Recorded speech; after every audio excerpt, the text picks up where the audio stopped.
Thank you again, everyone, for joining us. For folks who don't know, my name is Damion Scott. I'm a community organizer at East Bay Housing Organizations.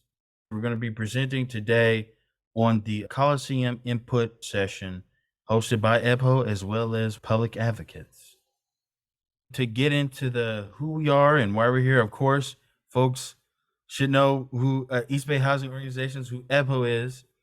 But for folks who may not know what public advocates is, it's a nonprofit civil rights law firm that challenges the system that caused poverty and racial discrimination and focuses on issues of affordable housing, transportation, equity, and climate justice.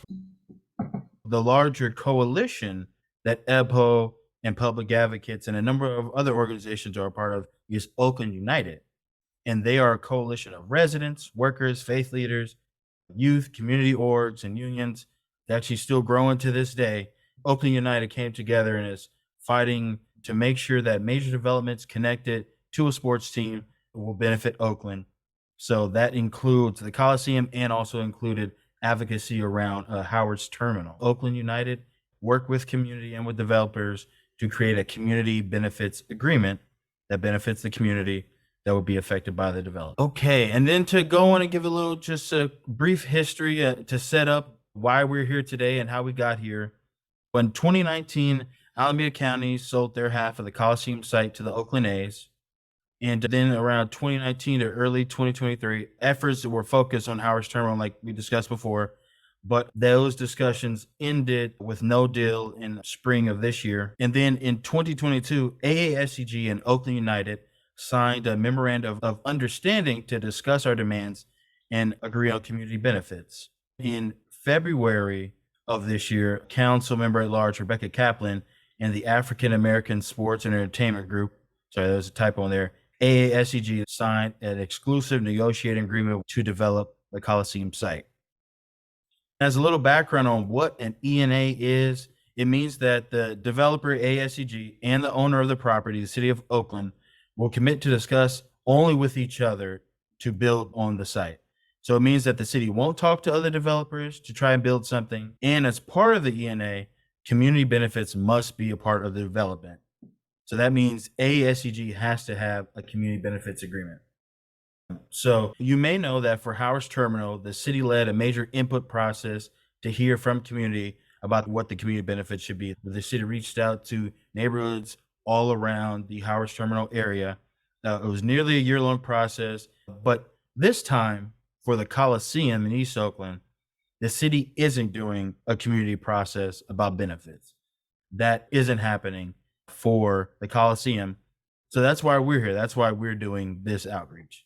And that's why we want to hear from you all, from folks who will be directly affected by the development and the communities that you work with, because there is no city-led process. One way that we're trying to hear from the community to get some of that input is holding sessions like this with our members, but also with residents of affordable housing in the immediate Coliseum area. We had a presentation a while ago at Palo Vista. We had a presentation at Coliseum Place. And actually this Thursday, we're going to have another presentation at Lions Creek Apartments. We're also doing a survey that we're going to share at the end of the presentation that's more specific about the housing for the Coliseum site. This timeline that you see on here is the campaign timeline that Oakland United created. Of course, there's a longer timeline that includes the negotiations and all that, but this encompasses the community outreach portion. It started in July with our campaign kickoff, and then from July through October, Oakland United, not just EBHO, but all the other members of Oakland United have been surveying their members in the wider Oakland community. We're asking folks to prioritize which benefits they would like to see the developer include in the community benefits agreement. After all of the many organizations in Oakland United reach out to the community as well and their members, we're then going to come together in November and advocate for our collective terms to the developer. All right. So now I just wanted to talk briefly about what community benefits are. We use that term a lot, and I think it'd be great for us to just take a step back and explain it. So community groups organize together to create demands that are centered on benefits for the community. The demands are, what do we need to be able to support this project? And then in negotiation with the developer, they push for those demands. And then when an agreement is reached, it becomes the community benefits agreement. That's really what it is. The community comes together, like what we're doing today and throughout the last few months. They negotiate with the developer. Once an agreement is reached, it becomes a community benefits agreement. And a community benefits agreement can include an explicit commitment to a number of affordable housing units, tenant protection policies that will apply to all the units developed, employment opportunities that prioritize local residents, and project labor agreements.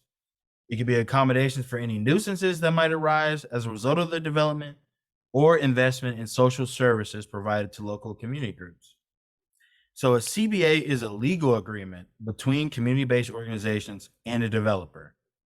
And a CBA is how community can make sure that we win. We have to push for the CBA in order to protect our communities from being displaced. Actually, in East Palo Alto, which actually where I went to high school, Facebook wanted to build a new campus.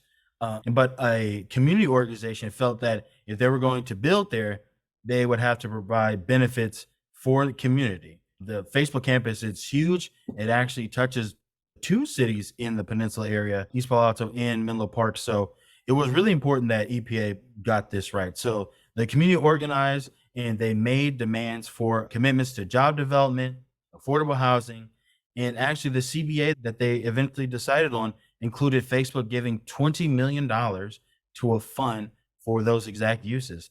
So a CBA can be really powerful, and community organizations can ensure developers and companies as big as Facebook can ensure they're doing right by the community. So now I want to introduce the next part of our presentation, was going to be led by Latrel Powell, who is the law fellow on the Metropolitan Equity Team at Public Advocates, who dive more into the City of Oakland's vision for the Coliseum site and the Coliseum specific plan. Yeah, so Latrel, please take it away.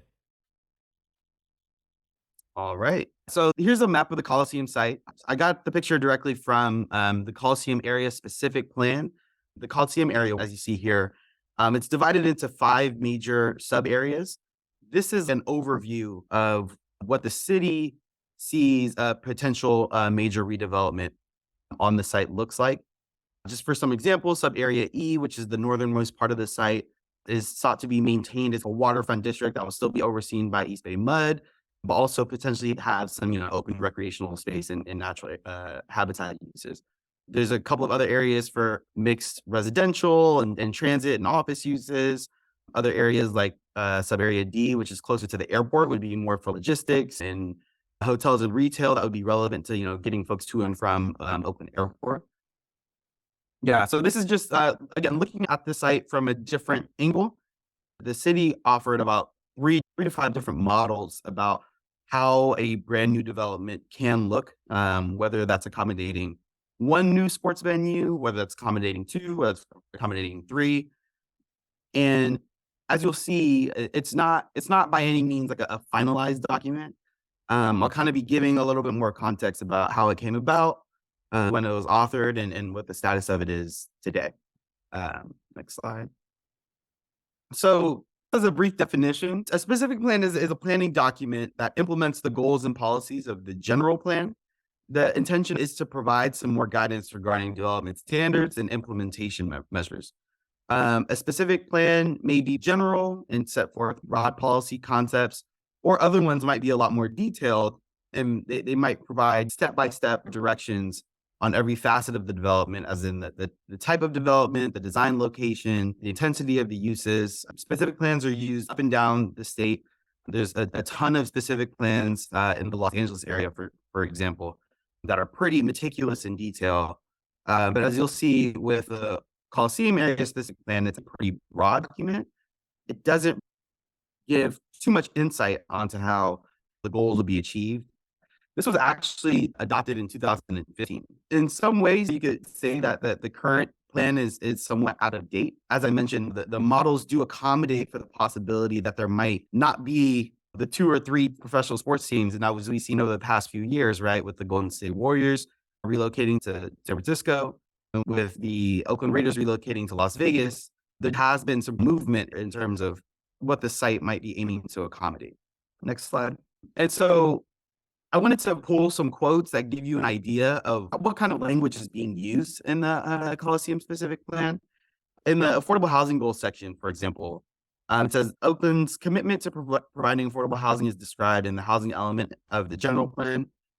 The goals and the policies from the housing element apply to the Coliseum plan. Now, I did reach out to Jeff about this, and he did give me some clarification that the current Oakland housing element actually is not touching too much on the Coliseum site. There's a few surrounding areas that can impact our advocacy goals and strategies as far as securing a solid affordable housing number, as far as securing tenant protections.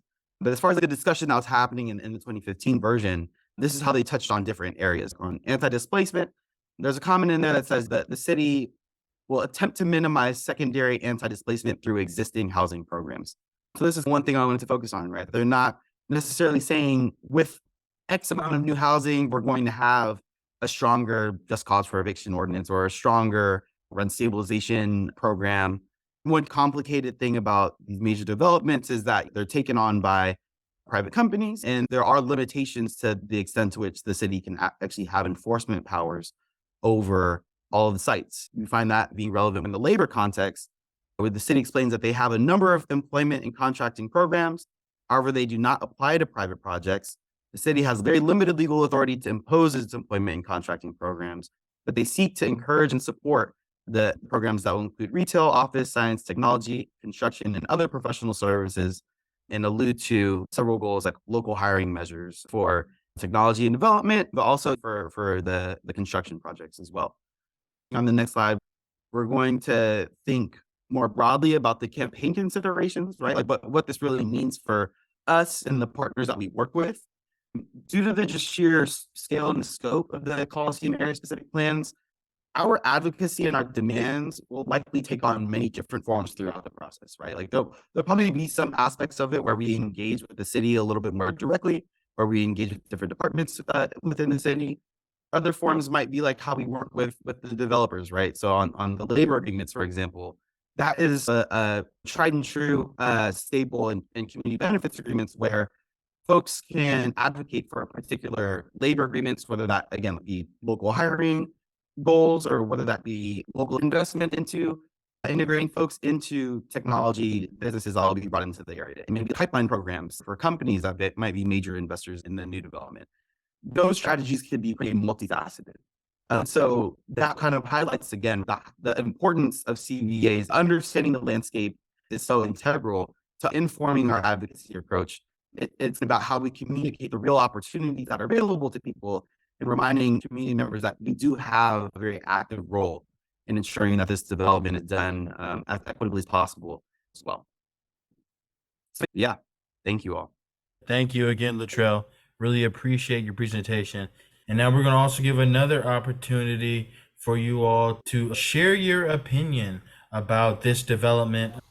On the screen, there's a link to a Google form where we're going to ask for your feedback. Please add as much as you'd like. And I think we can actually stop the recording now.